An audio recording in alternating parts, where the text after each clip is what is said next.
Muchas gracias, Padre Celestial, porque tu mirada está siempre sobre nosotros. Desde cuando estábamos en nuestra casa, tú ya estabas mirando que teníamos esta necesidad de adorarte, de congregarnos, y dispusiste todo para que llegáramos aquí. De manera que estamos muy agradecidos ahora de que el Espíritu Santo siga obrando con nosotros y ponga ese deseo de estar en tu casa. Padre, al estar aquí hoy, como hemos cantado, deseamos que haya un silencio reverente hacia ti, pero que el gozo pueda mostrarse en esas alabanzas y amenes que broten del corazón. Porque hay tanto poder en tu palabra que cuando se lee, toca y dan ganas de decir amén. Así que, Padre, te pedimos que tu Espíritu se mueva en medio nuestro y nos conduzca en esta adoración, rogándote, por supuesto, antes el perdón de nuestros pecados. Invitamos para que te quedes con nosotros hasta el final. Lo pedimos en el nombre de Jesús. Amén. Amén.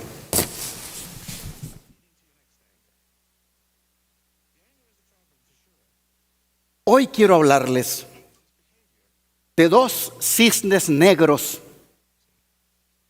que han de venir al mundo.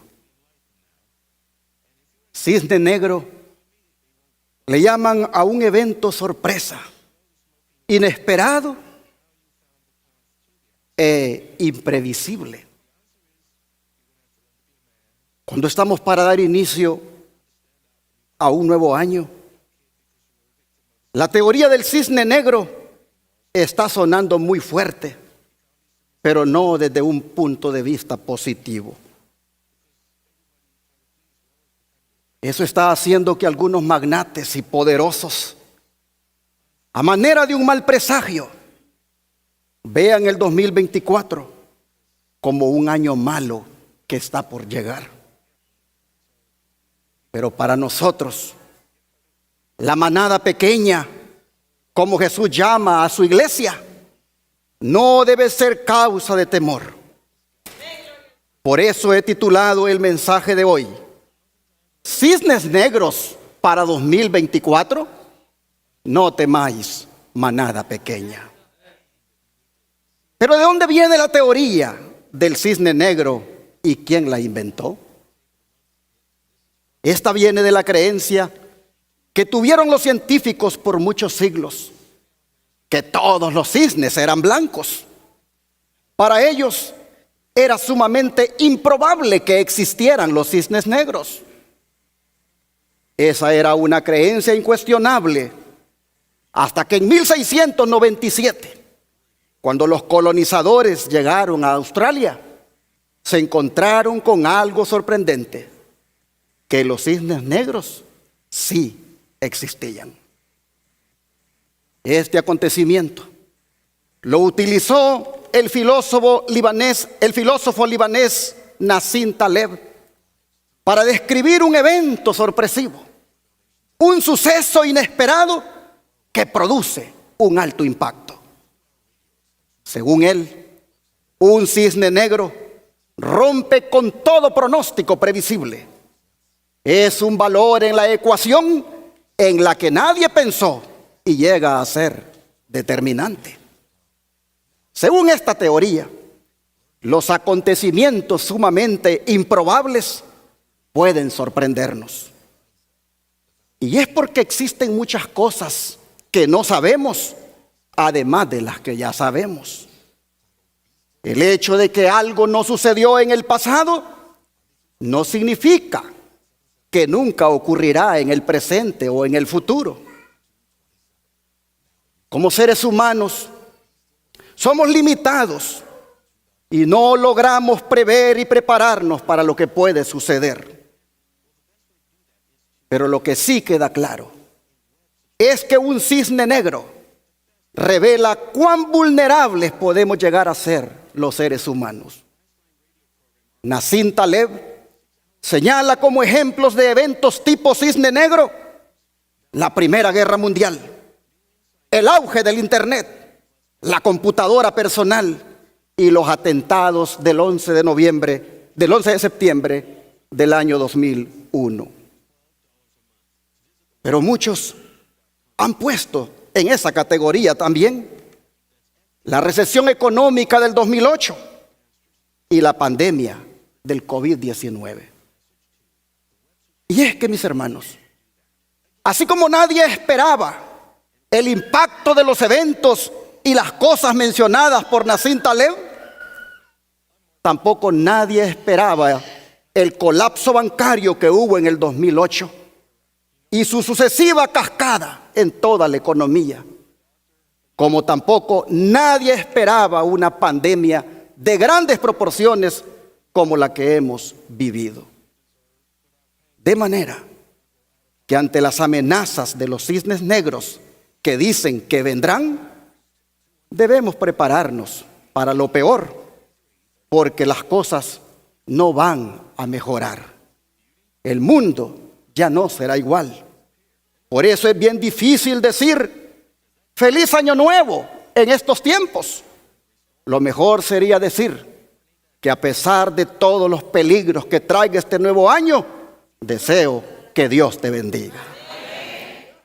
¿Y cuáles son esos posibles cisnes negros que algunos esperan? Que nos lo diga las Naciones Unidas. Ellos dicen que al mundo le esperan diferentes crisis. Le espera un fenómeno climático grave, riesgos pandémicos, un fenómeno con agentes biológicos, disrupción de los flujos mundiales de bienes o personas, disrupción en el ciberespacio o la conectividad digital global, un fenómeno grave en el espacio ultraterrestre y un suceso imprevisto tipo cisne negro. Y cuando la ONU lo dice, ellos saben por qué lo dicen. Es más, ellos están pronosticando que si no se evitan estos peligros, hay la posibilidad de que millones de personas desaparezcan de este planeta. ¿Por qué digo que cuando la ONU lo dice con propiedad? Porque ellos son los protagonistas de la agenda global que se promueve ahora. Por eso los medios de noticias nos están alertando de un colapso económico que se avecina en este año, trayendo pérdidas en todos los niveles. Como dije, magnates hasta están vendiendo sus acciones porque saben que viene una situación económica grave. Pero mientras los medios de prensa hablan y hablan del colapso económico que ha de llegar este año, otros hablan de una pandemia más mortífera que la del COVID-19, que dicen podría llegar muy pronto. Como también una crisis energética de grandes proporciones que ocasionará déficit y escasez, afectando el transporte, las empresas, hospitales y hogares. Pero a esto se le agregan las interminables guerras que se pensaba que serían cortas, como las de Rusia y Ucrania, pero que se ha prolongado tanto contra todo pronóstico, sumando la de Israel y el grupo palestino Hamás y otras que están en curso.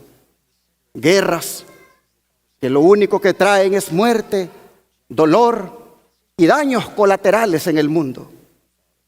Pero por si esto fuera poco, nunca se había hablado tanto de la amenaza que existe de un ciberataque. Algo que afectaría todo lo que se mueve a nivel tecnológico. ¿Y qué es lo que se mueve a nivel tecnológico? Todo, enteramente todo. Desde los vehículos personales y de carga, tanto terrestres como aéreos, la industria, hospitales, establecimientos comerciales, guarniciones militares, escuelas, universidades, estaciones eléctricas y petroleras, el suministro de agua, cadenas alimenticias, etcétera, etcétera. Todo se maneja hoy tecnológicamente. Se habla tanto de esta amenaza y hasta películas se están haciendo, como la producida por el expresidente Barack Obama, en la cual habla de cómo el mundo será trastornado por un ciberataque.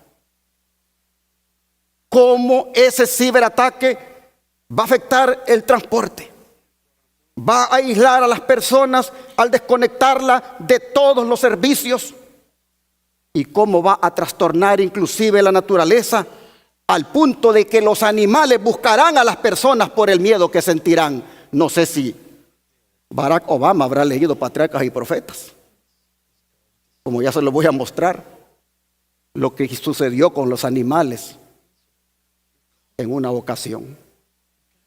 Muchos le están dando crédito a esa película porque es producida por uno de los grandes de este mundo, uno que conoce muy bien los secretos de los países y sus desarrollos tecnológicos y de lo que son capaces de hacer cuando se trata de un ataque cibernético. De manera, hermanos y hermanas, que hasta en las películas le están diciendo a la gente en su cara lo que están esperando los grandes de la tierra. Y pudiéramos decir, basta ya de tanta mala noticia, pero los expertos siguen diciendo que una hambruna tomará lugar como resultado de todo lo mencionado, al mismo tiempo que desastres naturales se incrementarán, acentuando la crisis climática de la que tanto habla el Papa y por la que promueve la implementación de una ley dominical en la cual no se compre ni se venda para contrarrestar el cambio climático y restaurar el planeta. Así lo hizo ver el portal de noticias sobre religión RNS. Se los pongo acá. El editor de este portal de noticias dice: en mi columna anterior, argumenté que el enfoque del Papa Francisco sobre el cambio climático, centrado en la cultura, es muy superior a pasar inmediatamente a enfoques legislativos, como el reciente lanzado Green New Deal, que no tiene ninguna posibilidad de aprobarse. Uno podría preguntarse con razón sobre los detalles de lo que Francis tiene en mente. Las leyes exigen ciertas acciones específicas. El cambio cultural, además de ser a menudo más difícil de nombrar y definir, requiere más trabajo y paciencia. La receta de Francis para el cambio de cultura ecológica se produce principalmente en su encíclica Laudato Si, la de mayo de 2015. En ese documento magistral, Francis insiste con razón en que la existencia de leyes y regulaciones no funcionará para frenar los comportamientos que producen el cambio climático por sí mismos. Para que las leyes produzcan los efectos necesarios a largo plazo, la mayoría de los miembros de la sociedad deben estar adecuadamente motivados para aceptarlos y transformados personalmente para responder. Esto, en su opinión, requiere lo que él llama una conversión interior profunda. A veces lo llama más específicamente una especie de conversión ecológica. Debemos adoptar un enfoque de menos es más y anticonsumismo de la vida que nos llevará a trascender las ansiedades poco saludables por estar atrapados en la cultura de consumo. También debemos celebrar el descanso, especialmente de comprar y vender, enfocándonos de nuevo en guardar el sábado. ¿Qué les parece? Así están interpretando los medios de prensa la narrativa de Francisco en lo relacionado a su agenda por el cambio climático. Ellos ven que dicha agenda viene aparejada de leyes que impedirían comprar y vender en el sábado. La pregunta es, ¿cómo lo conseguirán? Bueno, por eso están promoviendo un cambio en la economía. El Papa dice que debería de haber una economía basada en valores cristianos. Economía basada en valores cristianos. ¿Será que en la nueva economía que se está promoviendo, en la cual va a desaparecer el dinero en efectivo y se va a implementar la moneda digital, será que habrá un sistema donde las tarjetas bancarias o lo que se tenga como moneda no funcionen en el sábado de Francisco? ¿Y cuál es el sábado de Francisco? ¿Es el sábado, séptimo día de la semana de la creación, el día que Dios descansó? Claro que no. En la encíclica Laudato Si, a la cual hace referencia el medio de noticias RNS, Francisco dice cuál es su sábado. Se los pongo acá.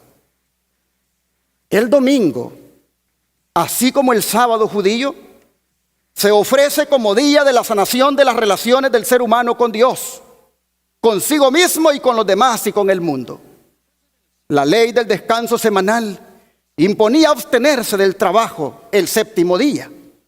El descanso es una ampliación de la mirada que permite volver a reconocer los derechos de los demás.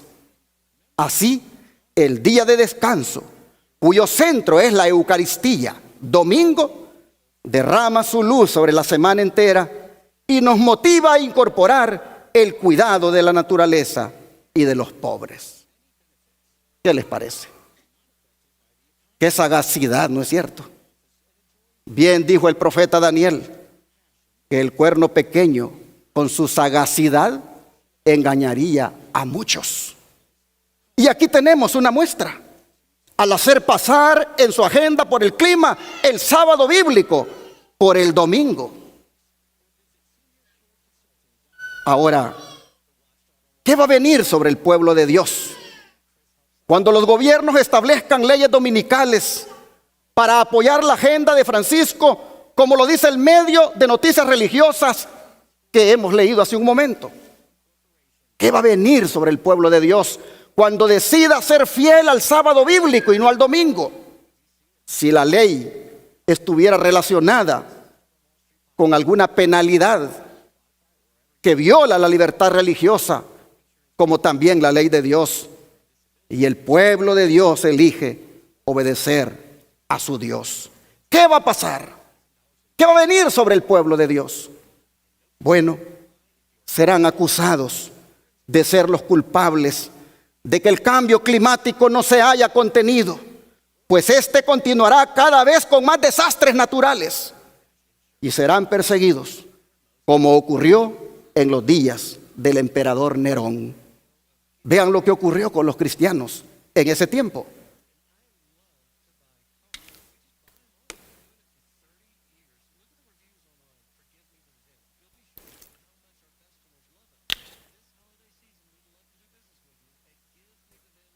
Dice, estas persecuciones que empezaron bajo el imperio de Nerón, cerca del tiempo del martirio de San Pablo, continuaron con mayor o menor furia por varios siglos. Los cristianos eran inculpados calumniosamente de los más espantosos crímenes y eran señalados como la causa de las mayores calamidades: hambres, pestes y terremotos. Como eran objeto de los odios y sospechas del pueblo, no faltaban los delatores que por vil interés estaban listos para vender a los inocentes. Se los condenaba como rebeldes contra el imperio, enemigos de la religión y azotes de la sociedad.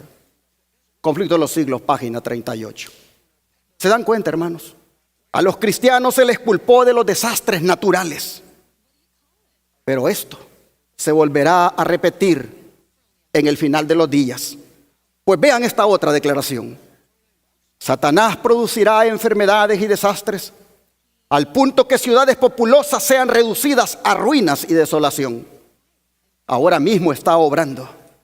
Ejerce su poder en todos los lugares y bajo mil formas. En las desgracias y calamidades de mar y tierra, en las grandes conflagraciones, en los tremendos huracanes y en las terribles tempestades de granizo, en las inundaciones, en los ciclones, en las mareas extraordinarias y en los terremotos. Destruye las mieses casi maduras y a ellos siguen la hambruna y la angustia.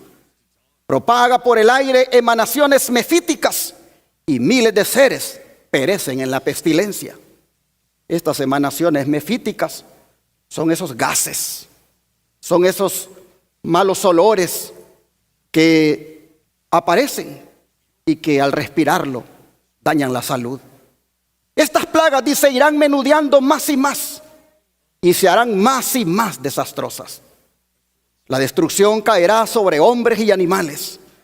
La tierra se pone de luto y se marchita. Desfallece la gente encumbrada de la tierra. La tierra también es profanada bajo sus habitantes, porque traspasaron la ley, cambiaron el estatuto y quebrantaron el pacto eterno. Y luego el gran engañador persuadirá a los hombres de que son los que sirven a Dios los que causan esos males. La parte de la humanidad que haya provocado el desagrado de Dios lo cargará a la cuenta de aquellos cuya obediencia a los mandamientos divinos es una reconvención perpetua para los transgresores. Se declarará que los hombres ofenden a Dios al violar el descanso del domingo, que este pecado ha traído calamidades que no concluirán hasta que la observancia del domingo no sea estrictamente obligatoria, y que los que proclaman la vigencia del cuarto mandamiento, haciendo con ello que se pierda el respeto debido al domingo y rechazando el favor divino, turban al pueblo y alejan la prosperidad temporal. Los que honran el sábado de la Biblia serán denunciados como enemigos de la ley y del orden, como quebrantadores de las restricciones morales de la sociedad y por lo tanto causantes de anarquía y corrupción que atraen sobre la tierra los altos juicios de Dios. Sus escrúpulos de conciencia serán presentados como obstinación, terquedad y rebeldía contra la autoridad. Serán acusados de deslealtad hacia el gobierno. Los ministros que niegan la obligación de observar la ley divina predicarán desde el púlpito que hay que obedecer a las autoridades civiles porque fueron instituidas por Dios. En las asambleas legislativas y en los tribunales se calumniará y condenará a los que guardan los mandamientos.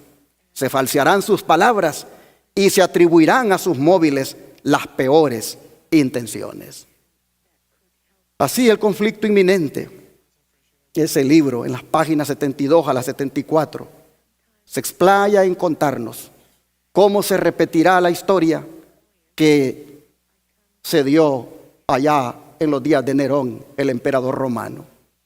Y de la misma manera como aquellos cristianos se les culpó de los desastres naturales, también se le va a culpar al pueblo remanente en el tiempo final de los desastres naturales que estén ocurriendo.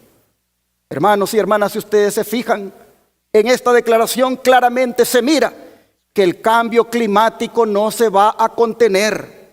Los desastres van a seguir unos a otros. Y no será porque los guardadores del sábado tengan la culpa. Será porque el mundo le ha dado la espalda a la ley de Dios y están guardando un día que Dios no les ha mandado. Pero los apóstatas dirán lo contrario. Dirán que es por culpa de los guardadores del sábado que se niegan a reconocer la santidad del domingo. Pero para muchos, hablar de esto ahora es hablar de un cisne negro, muy improbable que ocurra. Es más, le suena como teoría de conspiración, como una locura de Elena White.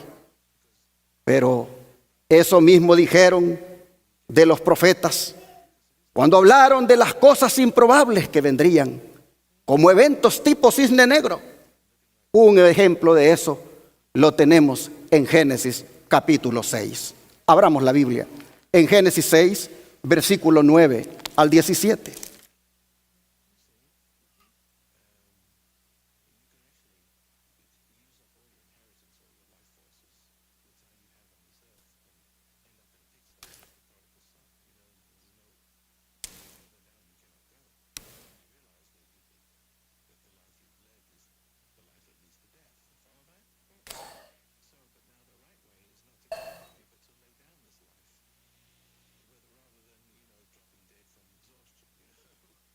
Dice así la Escritura. Génesis 6, versículos 9 al 17. Estas son las generaciones de Noé. Noé, varón justo, era perfecto en sus generaciones. Con Dios caminó Noé. Es decir, se parecía ¿a quién? ¿A quién? A Enoc. Si una cosa aprendió Noé de Enoc, fue a caminar con Dios. Si una cosa tú tienes que aprender en la vida, es a caminar con Dios. Los que caminan con Dios, Dios los ve como personas justas delante de Él. Sigue diciendo.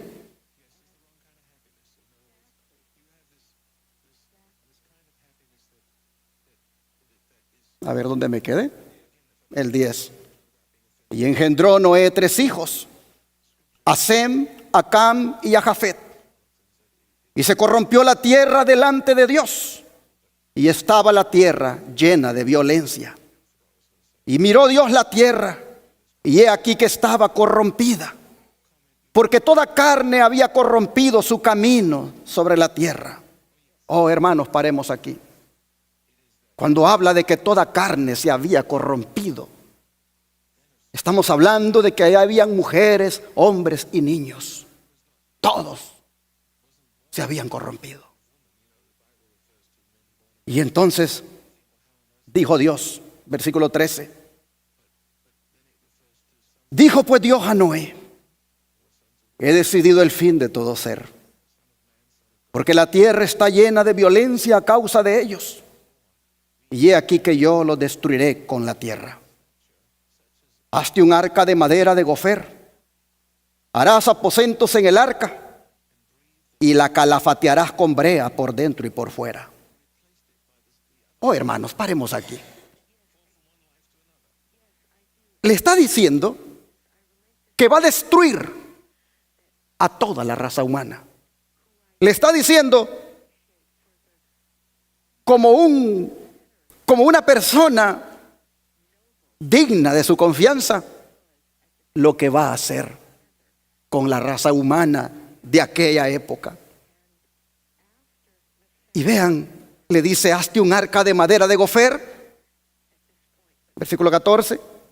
Harás aposentos en el arca y la calafatearás con brea por dentro y por fuera. Y de esta manera la harás. De 300 codos de longitud el arca, del arca.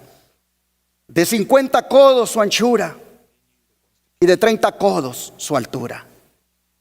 Una ventana harás al arca y la acabarás a 1 codo de elevación por la parte de arriba. Y pondrás la puerta del arca a su lado y le harás piso bajo, segundo y tercero. Y he aquí que yo traigo un diluvio de agua sobre la tierra para destruir toda carne en que haya espíritu de vida debajo del cielo. Todo lo que haya en la tierra morirá. Ahora vean el verso 22. Y lo hizo así Noé. Hizo conforme a todo lo que Dios le mandó. Si una cosa tú tienes que aprender en la vida, es que siempre hagas todo lo que Dios te mande. Porque los que hacen todo lo que Dios les mande, Dios los considera personas dignas de su confianza. Y ya podría usted decir: oh, pastor, Entonces está descartando a todos los que no hacen lo que Dios les manda, que no son dignos de confianza. Efectivamente. No sé dónde aprendiste de que Dios hace dignos de confianza a aquellos que no hacen lo que Él les manda. Bueno, sigamos leyendo. Versículo ahora, capítulo 7, ahora versículo 1. Dijo luego Jehová a Noé: entra tú y toda tu casa en el arca, porque a ti he visto justo delante de mí en esta generación. Ahora vamos a leer versículos 4 al 7. Porque pasados aún 7 días, yo haré llover sobre la tierra 40 días y 40 noches. Y raeré de sobre la faz de la tierra a todo ser viviente que hice. E hizo Noé conforme a todo lo que le mandó Jehová. Segunda vez que la Biblia recalca que Noé, hermanos, era obediente. Versículo 6. Era Noé de 600 años cuando el diluvio de las aguas vino sobre la tierra. Y por causa de las aguas del diluvio entró Noé al arca, y con él sus hijos, su mujer y las mujeres de sus hijos. Versículos 10 al 12 ahora. Y sucedió que al 7º día las aguas del diluvio vinieron sobre la tierra.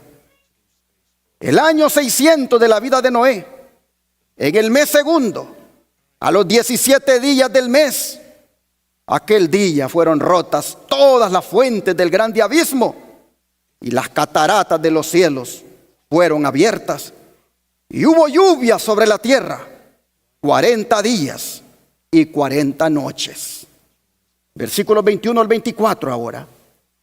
Y murió toda carne que se mueve sobre la tierra, así de aves como de ganado, y de bestias, y de todo reptil que se arrastra sobre la tierra, y todo hombre.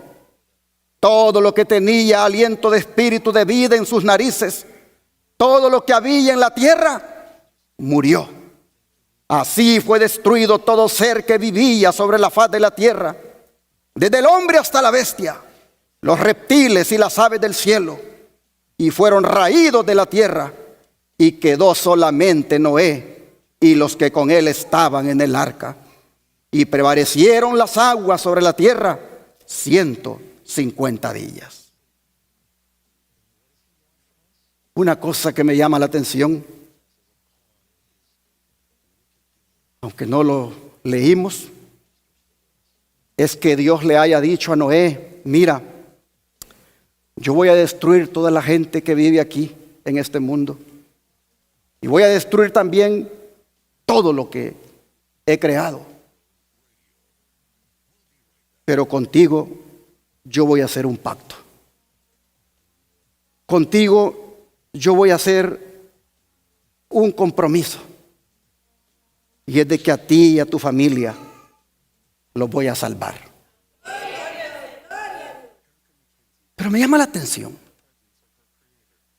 que les diga que lo va a salvar a él y su familia, que le diga que lo va a salvar a él y su familia, pero que de todas maneras se construya un arca.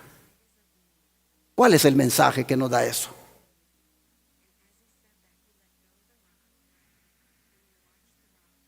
Que Dios solo salva a los que procuran su propia salvación. Por eso dijo Pablo: ocupaos ¿de qué? De vuestra salvación. ¿Con qué? Con temor y temblor. Yo te voy a salvar, Noé, pero tú tienes que procurar esta salvación. Y la forma de procurar esta salvación es haciéndote esta arca. Al hacer el arca me vas a demostrar la fe que tienes en mí al creerme lo que te estoy diciendo, y al mismo tiempo me vas a demostrar lo obediente que eres. Pero al mismo tiempo tú vas a procurar tu propia salvación. Es que Dios no puede salvar a uno que no procure su propia salvación. Es decir, a uno que no la busque, a uno que no le interese. Hermanos, nosotros no podemos salvarnos sin Dios. Pero Dios no puede salvarnos sin nosotros. Lo vuelvo a repetir. Nosotros no podemos salvarnos sin Dios. Pero Dios no puede salvarnos sin nosotros. Si Noé dice, pero mucho trabajo hacer esa gran arca que me estás pidiendo. Solo somos pocos los que creemos en esto. Pero Noé, hermanos, ¿qué dice la Escritura? E hizo todo como Jehová le mandó.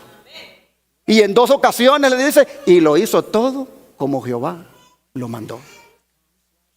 Noé fue un hombre que empezó la obra y terminó la obra. Cuando él hubo completado la obra, ¿qué dijo Dios? Entra con tu esposa, entra con tus hijos, entra con tu familia. Solo son 8, pero entren. El Señor tuvo que cerrar la puerta porque el tiempo de gracia se le había acabado a la sociedad antediluviana y ya nosotros conocemos la historia. Quiero llamar su atención a la frase, la que Dios dice, he aquí yo traigo un diluvio. Porque ese enfático yo era una clara indicación de que la catástrofe venidera era un castigo divino y no algo que sucedió en forma natural.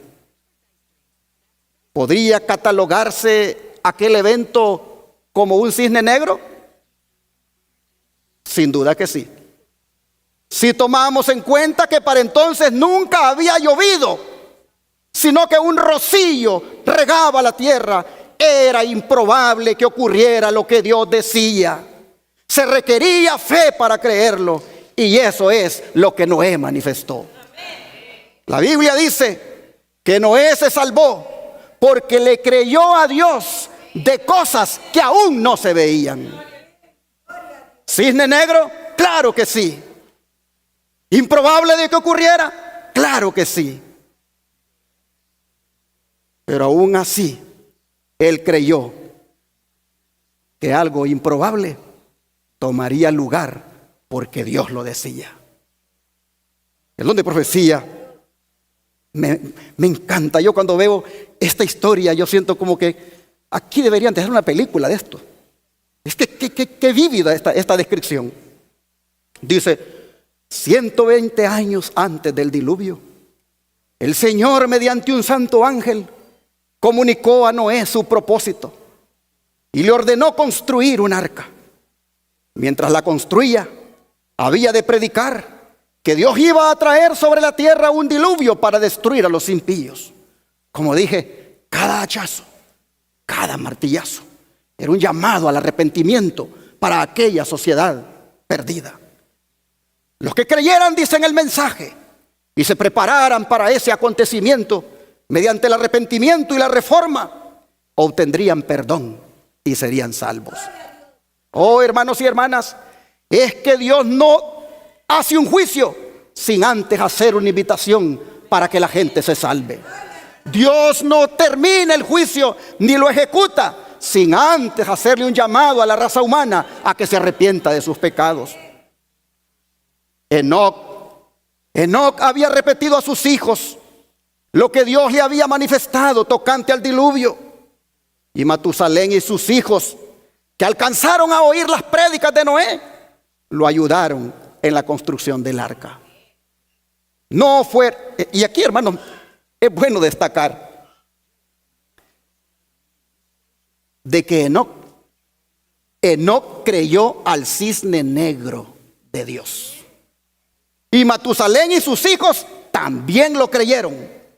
Pues dice aquí que le ayudaron a Noé a construir el arca, solo que murieron antes, porque la construcción del arca duró ¿cuántos años? 120 años. Matusalén y sus hijos creyeron al cisne negro de Dios, pero no llegó ese cisne negro en sus días. Y sin embargo, el don de profecía dice, lo creyeron. Lo creyeron porque Dios se lo había hecho saber a Enoc. Ahora, vean lo que sigue diciendo el don de profecía. No fueron las multitudes, dice, o las mayorías, las que se colocaron de parte de lo justo. El mundo se puso contra la justicia y las leyes de Dios. Y Noé fue considerado fanático. Satanás, al tentar a Eva para que desobedeciera a Dios, le dijo, no moriréis.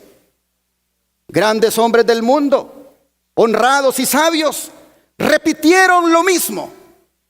Las amenazas de Dios, dijeron, tienen por fin intimidarnos y nunca se realizarán. No debéis alarmaros, decían los hombres grandes, sabios. Nunca se producirá la destrucción de la tierra por el Dios que la hizo, ni el castigo de los seres que Él creó. Podéis estar tranquilos, no temáis. Noé es un descabellado fanático. El mundo se reía de la locura del iluso anciano. En vez de humillar sus corazones ante Dios, persistieron en su desobediencia e impiedad, como si Dios no les hubiera hablado por su siervo.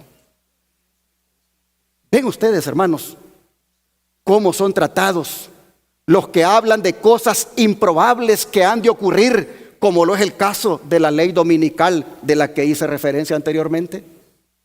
Son tratados como locos y fanáticos.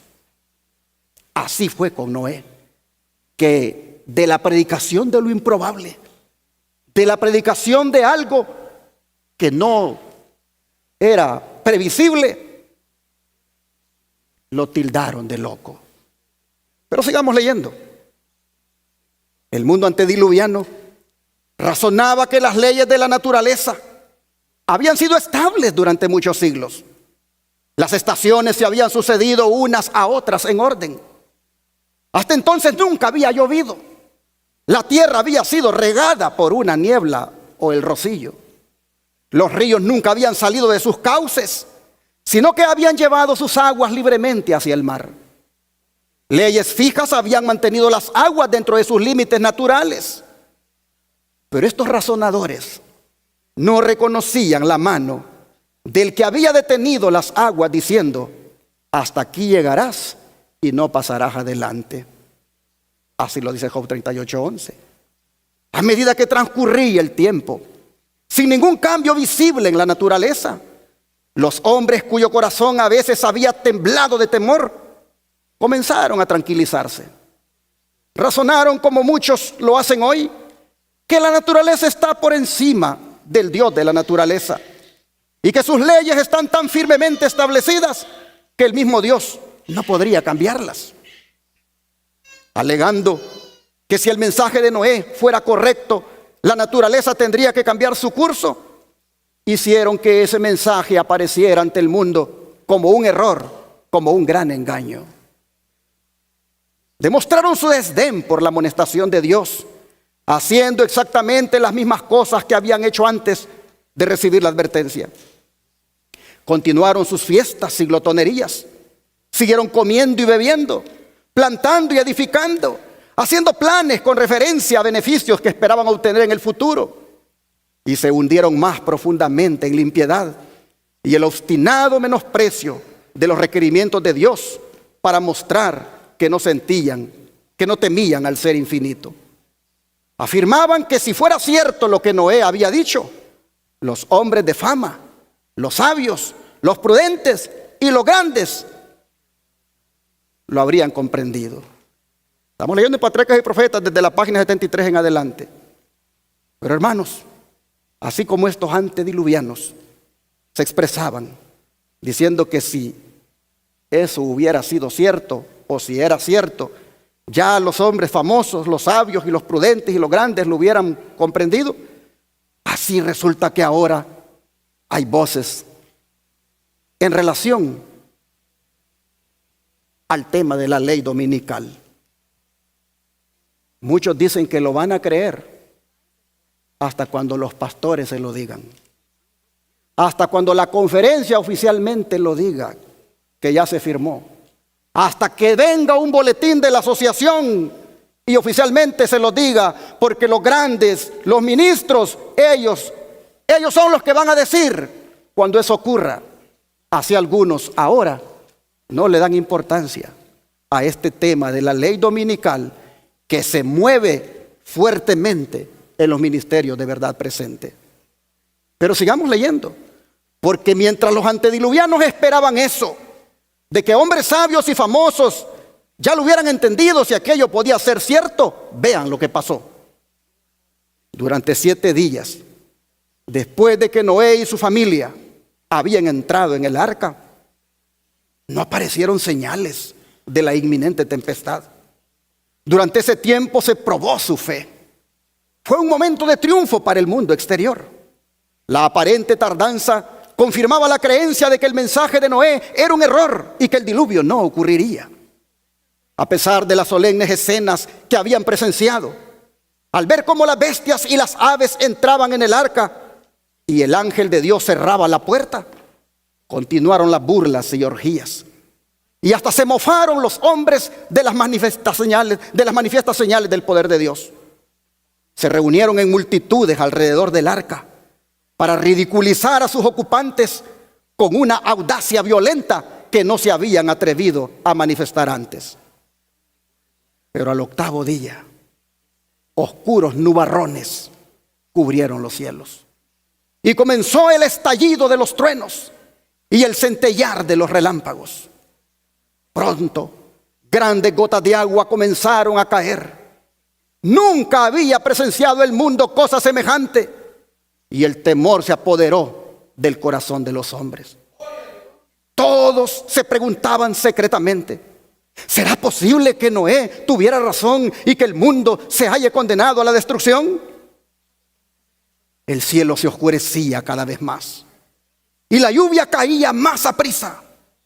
Las bestias rondaban presas de terror y sus discordantes aullidos parecían lamentar su propio destino y la suerte del hombre.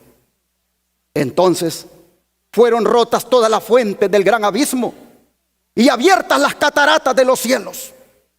El agua se veía caer de las nubes, cual enormes cataratas. Los ríos se salieron de madre e inundaron los valles. Torrentes de agua brotaban de la tierra con fuerza indescriptible, arrojando al aire a decenas de metros macizas rocas que al caer se sepultaban profundamente en el suelo. La gente presenció primeramente la destrucción de las obras de sus manos. Sus espléndidos edificios, sus bellos jardines y alamedas donde habían colocado sus ídolos, fueron destruidos por los rayos y sus escombros fueron diseminados. Los altares donde habían ofrecido sacrificios humanos fueron destruidos y los adoradores temblaron ante el poder del Dios viviente y comprendieron que había sido su corrupción e idolatría la que había provocado su destrucción. A medida que la violencia de la tempestad aumentaba, árboles, edificios, rocas y tierra eran lanzados en todas direcciones. El terror de los hombres y los animales era indescriptible. Por encima del rugido de la tempestad podían escucharse los lamentos de un pueblo que había despreciado la autoridad de Dios. El mismo Satanás, obligado a permanecer en medio de los revueltos elementos, temió por su propia existencia. Se había deleitado en dominar tan poderosa raza y deseaba que los hombres viviesen para que siguieran practicando sus abominaciones y rebelándose contra el Rey del cielo. Ahora lanzaba maldiciones contra Dios, culpándolo de injusticia y de crueldad. Muchos, como Satanás, blasfemaban contra Dios y si hubieran podido, le habrían arrojado del trono de su poder. Otros, locos de terror, extendían las manos hacia el arca, implorando que les permitieran entrar. Pero sus súplicas fueron vanas. Su conciencia despertó por fin y se convencieron de que hay un Dios en los cielos que lo gobierna todo. Lo invocaron con fervor, Pero los oídos del Creador no escuchaban sus súplicas. En aquella terrible hora vieron que la transgresión de la ley de Dios había ocasionado su ruina.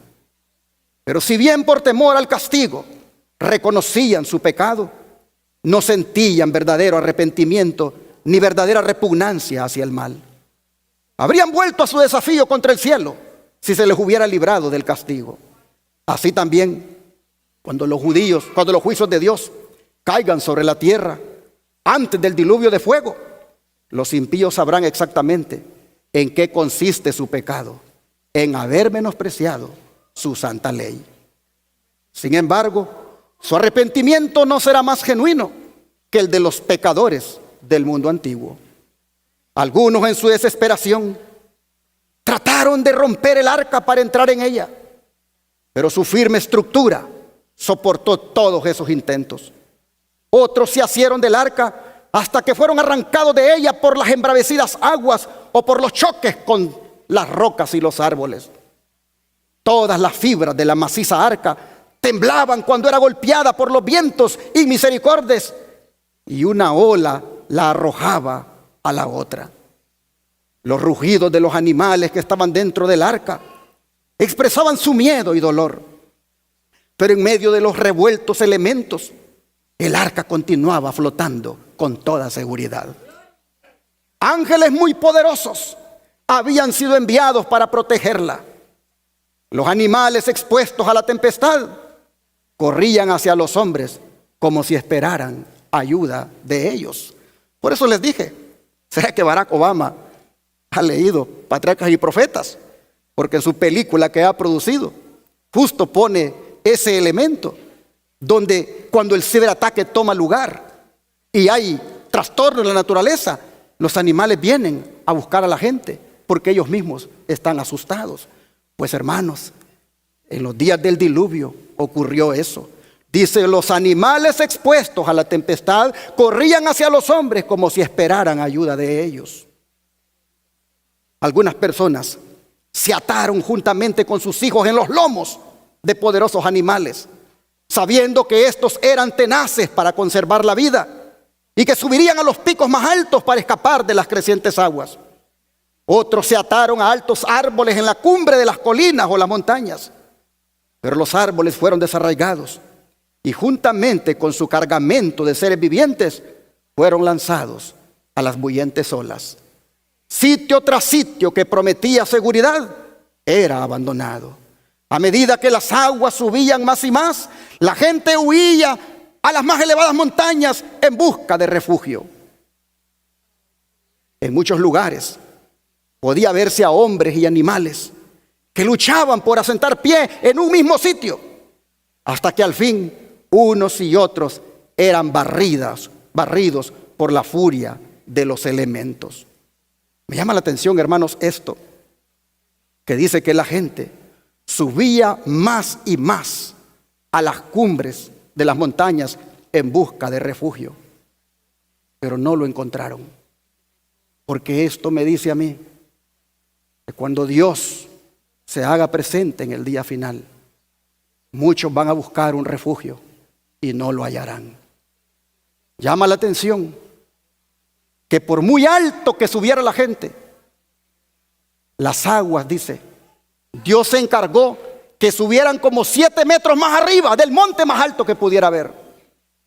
De manera que nadie pudo salvarse, excepto el remanente, los 8 que le creyeron a Dios del cisne negro que vendría. Dice, desde las cimas más altas, los hombres contemplaban un enorme océano sin playas. Las solemnes amonestaciones del siervo de Dios ya no eran objeto de ridículo y mofa. ¿Cuánto habrían deseado estos pecadores condenados a morir que se les volviera a deparar la oportunidad que habían menospreciado? ¿Cómo imploraban que se les diera una hora más de gracia? Otra manifestación de misericordia, otra invitación de labios de Noé. Pero ya no habían de oír la dulce voz de misericordia. El amor, dice, no menos que la justicia, exigía que los juicios de Dios pusieran término al pecado. Las aguas vengadoras barrieron el último refugio y los que habían despreciado a Dios perecieron finalmente en las oscuras profundidades. Patriarcas y Profetas, páginas 76 a la 78. Así, hermanos y hermanas, el don de profecía describe vívidamente la experiencia de la sociedad antediluviana, cuando recibió el impacto del cisne negro de sus días. Y el apóstol Pedro toma de aquella experiencia para advertirnos a nosotros del cisne negro que sorprenderá al mundo de hoy. Leamos 2 de Pedro, capítulo 3, versos 5 al 7. 2 de Pedro, capítulo 3, versos 5 al 7.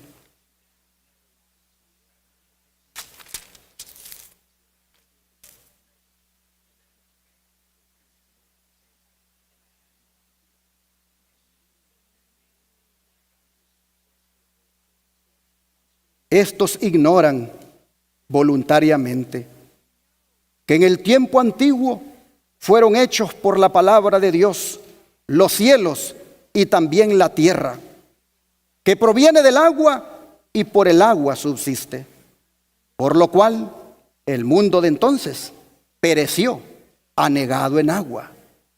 Pero los cielos y la tierra que existen ahora están reservados por la misma palabra, guardados para el fuego en el día del juicio y de la perdición de los hombres impíos.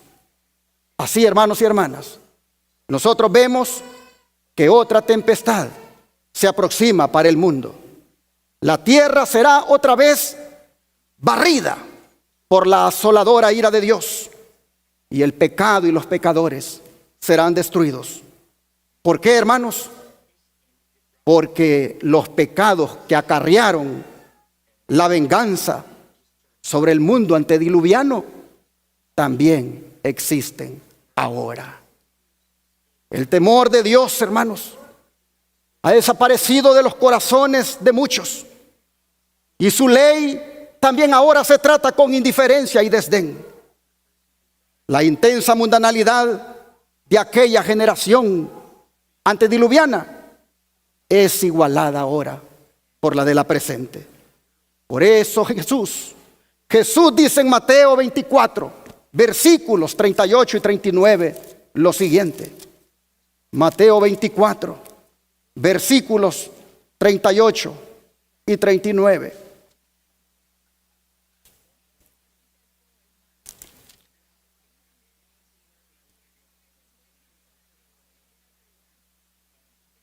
Vamos a leer desde el 37. Mas como en los días de Noé, así será la venida del Hijo del Hombre. Porque como en los días antes del diluvio, estaban comiendo y bebiendo, casándose y dándose en casamiento, hasta el día en que Noé entró en el arca. Y no entendieron hasta que vino el diluvio y se los llevó a todos. Así será también la venida del Hijo del Hombre. Hace falta oír más sermones de esto. Por no predicar sermones de estos, muchos nos congraciamos con el pecado. Muchos transigimos con el pecado. Muchos lo acariciamos y a lo malo le llamamos bueno. Si se predicaran más sermones de esto, entenderíamos lo que nos espera por estar jugando con la gracia de Dios, por estar tomando tan livianamente nuestra vida cristiana. Jesús advierte que hoy estamos como en los días de Noé, y que cuando Él venga, la gente estará tan inmersa en sus propias cosas, la gente estará tan concentrada en sí misma, la gente estará solamente en sus placeres, y prácticamente Dios ausente de sus vidas. Pues Jesús dice, así entonces les va a pasar como les pasó a los antediluvianos. El don de profecía, mire cómo explica estas palabras que acabamos de leer. Dios no condenó a los antediluvianos porque comían y bebían. Les había dado los frutos de la tierra en gran abundancia para satisfacer sus necesidades materiales.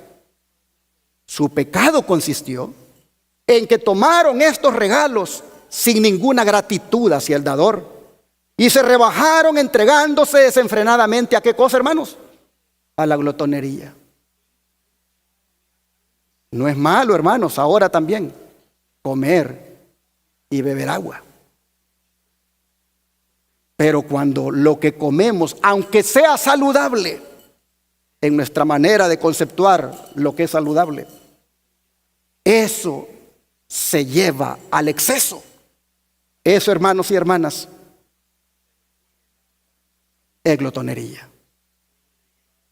Y eso hicieron, dice los antediluvianos. Al decir el Señor que comían y bebían, se rebajaron entregándose desenfrenadamente a la glotonería. Era lícito que se casaran, dice, porque Jesús dice que es que se casaban y se daban en casamiento. Era lícito que se casaran, dice. El matrimonio formaba parte del plan de Dios. Fue una de las primeras instituciones que Él estableció. Dio instrucciones especiales tocante a esta institución, revistiéndola de santidad y belleza. Pero estas instrucciones fueron olvidadas y el matrimonio fue pervertido y fue puesto al servicio de las pasiones humanas. Se degradaron aún en lo que es oficial. Se degradaron aún en lo que Dios aprueba. Se dejaron llevar por sus concupiscencias y bajo la santidad de que somos casados, se hicieron cosas desagradables delante de los ángeles. Dice, condiciones semejantes prevalecen hoy en día. Lo que es lícito en sí es llevado al exceso. Se complace el apetito sin restricción. Hoy muchos de los que profesan ser cristianos comen y beben en compañía de los borrachos, mientras sus nombres aparecen en las listas de honor de las iglesias. La intemperancia entorpece las facultades morales y espirituales y prepara el dominio de las pasiones bajas. Multitudes de personas no sienten la obligación moral de dominar sus apetitos sensuales y se vuelven esclavos de la concupiscencia. Los hombres viven para satisfacer el placer de los sentidos, únicamente para este mundo y para esta vida. El despilfarro prevalece en todos los círculos sociales. La integridad se sacrifica en aras de lujo y la ostentación. Los que quieren enriquecerse rápidamente corrompen la justicia y oprimen a los pobres. Y todavía se compran y venden siervos y las almas de los hombres. El engaño, el soborno y el robo se cometen libremente entre humildes y encumbrados.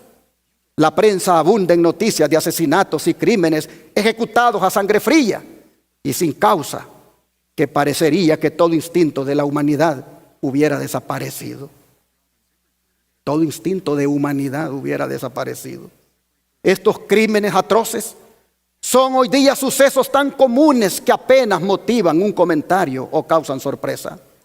El espíritu de anarquía está penetrando en todas las naciones y los disturbios que de vez en cuando excitan el horror del mundo no son sino señales de los reprimidos fuegos de las pasiones y de la maldad que una vez que escapen al dominio de las leyes llenarán el mundo de miseria y de desolación.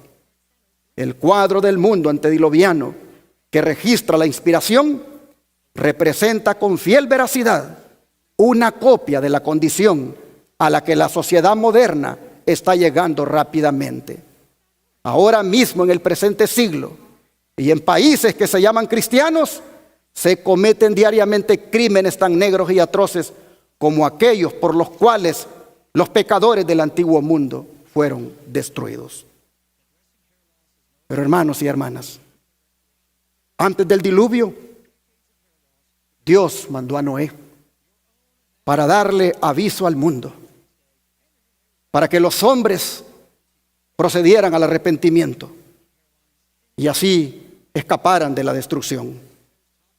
Así también ahora, a medida que se aproxima el momento de la segunda venida de Cristo, el Señor envía amonestación a hombres y mujeres para que se arrepientan de sus pecados. Oh, hermanos y hermanas, el Señor está enviando mensajes de arrepentimiento antes de que ese gran acontecimiento tome lugar. Sería bueno preguntarnos en esta hora: ¿y cuál es el pecado del cual yo me tengo que arrepentir? ¿Cuál es tu pecado, hermano? ¿Cuál es tu pecado, hermana? ¿Cuál es tu pecado, querido joven, querida joven? ¿Cuál es tu pecado? ¿Cuál es mi pecado? Todos sabemos cuál es nuestro pecado, pero debemos arrepentirnos y dejarlo de cometer ahora. De lo contrario, el evento más grandioso de la tierra va a venir y no lo vamos a disfrutar, sino que como un cisne negro nos va a impactar para lamentarnos. Con cuánta razón Jesús dijo en Lucas 21, versículos 34 al 36, lo siguiente. Lucas 21, versículos 34 al 36.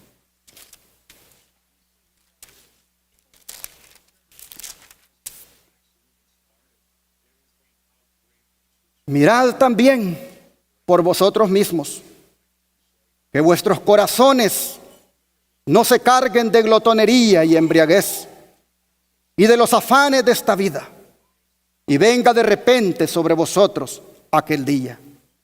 Porque como un lazo vendrá sobre todos los que habitan sobre la faz de toda la tierra. Velad pues en todo tiempo, orando que seáis tenidos por dignos de escapar de todas estas cosas que vendrán y de estar en pie delante del Hijo del Hombre. Hermanos y hermanas, Jesús dice que hay que mirar que nuestras mentes no estén entorpecidas. Los corazones de los que Él habla aquí, que no estén cargados de glotonería y embriaguez, no son los corazones que bombean sangre, sino que es el asiento de las facultades del hombre, la mente. El Señor está diciéndonos: miren, que sus mentes no estén entorpecidas. Porque, hermanos y hermanas, con lo que comemos y bebemos, muchas veces la mente se entorpece al punto que no discernimos entre lo bueno y lo malo. Por eso, hermanos y hermanas, muchos, aunque no les gusta la reforma pro salud, deberían de darse a la tarea de este año ponerla en práctica. Deberían este año proponerse como algo elevado de andar conforme a la luz que hemos recibido tocante a la reforma pro salud. De esa manera sus mentes no estarán entorpecidas y podrán hacer, o podremos hacer, buenos razonamientos, y podremos perfectamente distinguir entre lo bueno y lo malo, y nos apartaremos de lo malo y haremos solo lo bueno delante de nuestro Dios. Oh, mis hermanos, si no lo hacemos así, la venida de Jesús vendrá cual cisne negro de una manera imprevisible y no estaremos preparados. Hermanos y hermanas, la Biblia dice que nadie sabe el día ni la hora. Cisne negro, ¿sí o no? Efectivamente, no hay que descuidarse, hermanos, que no nos agarre desprevenidos. Hay que ser como el jardinero. Ya ustedes han oído esa historia, ¿verdad? De ese jardinero que todos los días estaba allí limpiando el jardín. Y una señora que lo miraba, que todos los días estaba haciendo esa tarea, le dijo un día: ¿por qué usted limpia el jardín todos los días? ¿Acaso los dueños de la casa le dicen que venga? Y él dijo: no, los dueños de la casa están de viaje. Entonces le dijo la señora: ¿usted limpia todos los días? ¿Por qué? ¿Sabe cuándo van a venir? No, dice, ni sé cuándo van a venir. Y entonces, ¿cuál es el esmero de estar limpiando el jardín todos los días? Precisamente, le dijo, porque no sé cuándo van a venir. Yo limpio el jardín todos los días para que cuando vengan lo encuentren hermoso. Así, hermanos y hermanas, tú y yo limpiemos nuestro jardín, el jardín de nuestra vida. Tú no sabes cuándo va a venir tu Señor. Tú no sabes cuándo Él va a aparecer en gloria. Como evento tipo cisne negro aparecerá. Pero hermano y hermana, cuando venga, qué hermoso sería que encuentre el jardín de tu vida sin ninguna maleza, sino solamente con buena hierba, limpio y agradable delante de Dios. Oh, hermanos y hermanas, el Señor dice: oren, oren, la vigilancia ininterrumpida, velen. Hermanos, esa es la clave para estar siempre listos. Esto demanda nuestros esfuerzos acompañados con la ayuda de Dios, obtenida por medio de la oración. Solo así estaremos en pie en el día de la venida del Señor. Estar en pie, hermanos, implicará estar exentos, implicará estar aprobados. Los que deseen disfrutar de gozo en aquel día han de velar y orar. ¿Para qué? Para estar en guardia contra el pecado y el peligro, y para mantenerse en íntima comunión con el Señor. Pues solo los que vivan una vida así estarán listos para ver venir a Jesús en gloria. Alistémonos, hermanos, para la venida del Señor. Y si tenemos miedo a los otros cisnes negros que van a venir antes de su venida, confortémonos desde ya con las palabras de Jesús que se encuentran en Lucas 12, verso 32.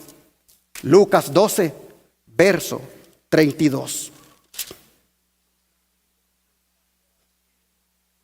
No temáis, manada pequeña, porque a vuestro Padre le ha placido daros el reino. Oh, mis hermanos, cuando nuestra imaginación nos asuste con esa aprehensión de males que están por llegar, cuando sintamos, hermanos, miedo por las cosas que vendrán, no nos olvidemos de esta palabra del Señor. Él dice que nosotros somos para Él una manada pequeña. En otras palabras, hermanos, somos su rebaño y Él es nuestro pastor. Y Él no descuida ninguna de sus ovejas. Acordémonos, mis hermanos, que podemos estar aquí en este mundo como una manada pequeña en medio de lobos, pero siempre al cuidado del buen pastor. Ojalá, mis hermanos, que con este texto nosotros podamos enfrentar los desafíos del 2024. Ojalá que con este texto nosotros vayamos por el mundo, vayamos por la vida, enfrentando lo que ha de venir con el pensamiento de que yo soy de la manada pequeña y que a mi Padre le ha placido darme el reino de Dios. Oh, hermanos y hermanas, ojalá que todos aquí podamos ser fieles a Cristo en este otro año 2024 y que nos mantengamos firmes en los caminos del Señor. Que avancemos sin temor, sabiendo que los ojos de Jehová están sobre los justos y atentos al clamor de cada uno de ellos. Que Dios les bendiga y que podamos de esa manera ir de victoria en victoria.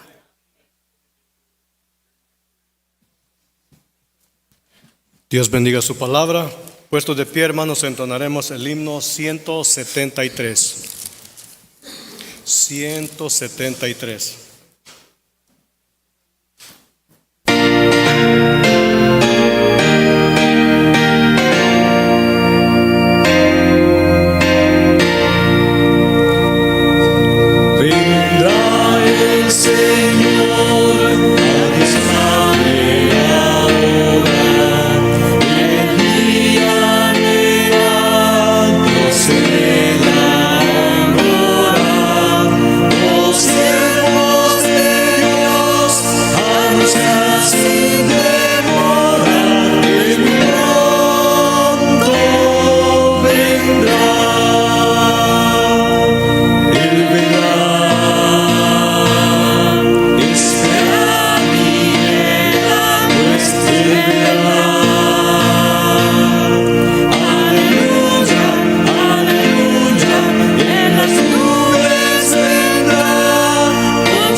Gloriosas, sí.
Jesús Gloria vendrá, a Jesús. hermanos.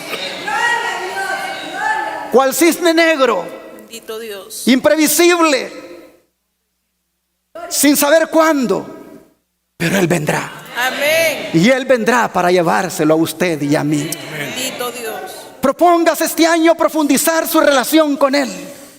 Propóngase este año vivir de una manera más íntima con Él. Y verá que si Él viniera este año, usted se va a ir con Él. Gloria a Dios. Vamos a orar para pedirle la ayuda al Señor.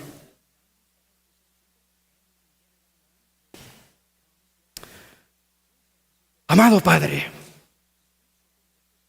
te damos gracias por hacernos ver que mientras el mundo tiene la mirada en otros cisnes negros, hay dos que llegarán, como es el de la ley dominical y el de tu segunda venida. Oh Padre, ¿estamos preparados? Claro que no. Hemos estado, Señor, acariciándonos a nosotros mismos. Hemos estado relajándonos. No hemos estado viviendo a la altura de esos dos grandes eventos que cual cisne negro llegarán en el tiempo tuyo y en la manera tuya. Solo te pedimos, Señor, que nos perdones nuestra negligencia, que nos perdones nuestra actitud con la cual hemos venido llevando la vida cristiana. Este año, Padre, ha sido un año de altas y bajas en nuestra vida, pero reconociendo la solemnidad del tiempo y reconociendo que eventos solemnes tomarán lugar y que el riesgo de la vida está latente, que los peligros se cernirán, oh Señor, nos humillamos delante de ti y te pedimos perdón. Te rogamos, Padre, que todos aquí procedamos al arrepentimiento de nuestras malas obras, de nuestros malos pensamientos, de nuestras malas miradas, de nuestros malos sentimientos, de nuestras mundanalidades y de todo aquello que ha sido desagradable delante de tus ojos. Oh Señor, te rogamos que ese arrepentimiento sea obrado por ti en nuestro corazón y que podamos así ser personas nacidas de nuevo. Oh Padre, en esta hora nos encomendamos como pueblo en tus manos. Hagas con nosotros tu voluntad. Te entregamos, Señor, nuestras facultades. Nos ponemos a tus órdenes para hacer lo que tú nos mandes. Te pedimos, Señor, que podamos estar atentos a tus órdenes y que no nos rebelemos a ninguna de ellas. Danos, oh Dios, por obra y gracia tuya, esa unción del Espíritu Santo para que nuestra vida pueda ser una vida prosperada y bendecida. Gracias. En tus manos de amor nos ponemos, te lo pedimos y lo agradecemos en el nombre de Jesús. Amén.